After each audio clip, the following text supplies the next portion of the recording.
Hey, welcome! Today we're diving into a pretty powerful idea. What happens when you intentionally let different parts of your life combine, even parts that don't seem to fit together? We're going to see how that can lead to some really surprising and meaningful growth. Okay, so let's start with the big word for this whole concept, amalgamate. All it really means is to unite or combine a couple of things to create something new.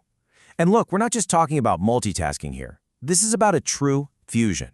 It's about what happens when you consciously welcome one world into another. And this is the perfect way to picture it. Imagine you've got these two puzzle pieces from completely different boxes, right? They shouldn't fit, but then they do, and they snap together to create a new, totally unexpected picture. That's the magic we're exploring today. So, what really happens when you do that? When you amalgamate parts of your life that you always kept separate? We're going to unpack this whole idea by looking at a personal story. A story about what happens when you just say yes to a big, kind of scary, life-altering invitation for change. So where does a process like this even begin? Well, almost every story of change starts with some kind of catalyst, and a lot of the time, that's just a moment where you realize the old way of doing things just isn't working anymore.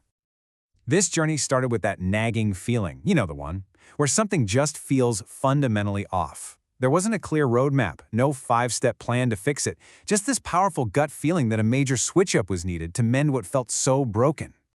And here's the crucial point. The solution wasn't some grand, perfectly executed strategy.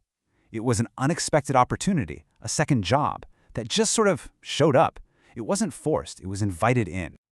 Okay, so now let's get into the reality of it. What does it actually feel like to amalgamate these worlds? To juggle two different jobs, a workout schedule, and all the responsibilities of home life, all at the same time?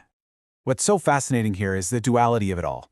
On one hand, you've got the strain, and it is real. That feeling of it being too much to bear, just trying to get to the next moment. But then, on the other hand, you have this incredible gain. Life actually becomes fuller. And by bringing these two different worlds together, you start to see things with this much wider lens. And this quote just perfectly captures that feeling of being in constant motion.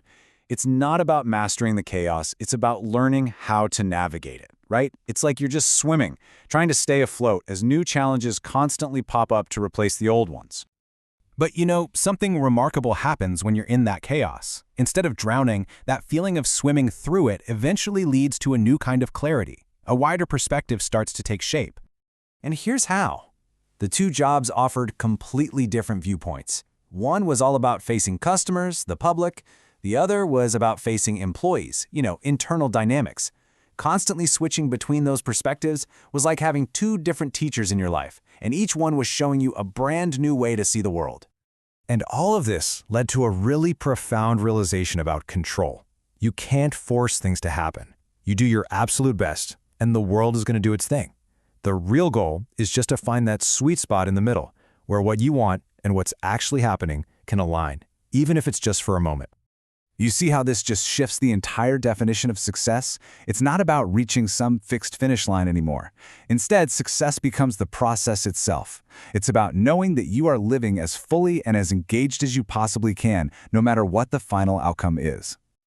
So, we've seen how this all played out in one specific story, about taking on a second job.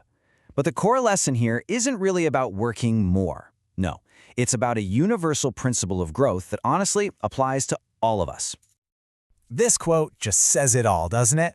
Think of your mind like a house. It doesn't get bigger by you pushing on the walls from the inside.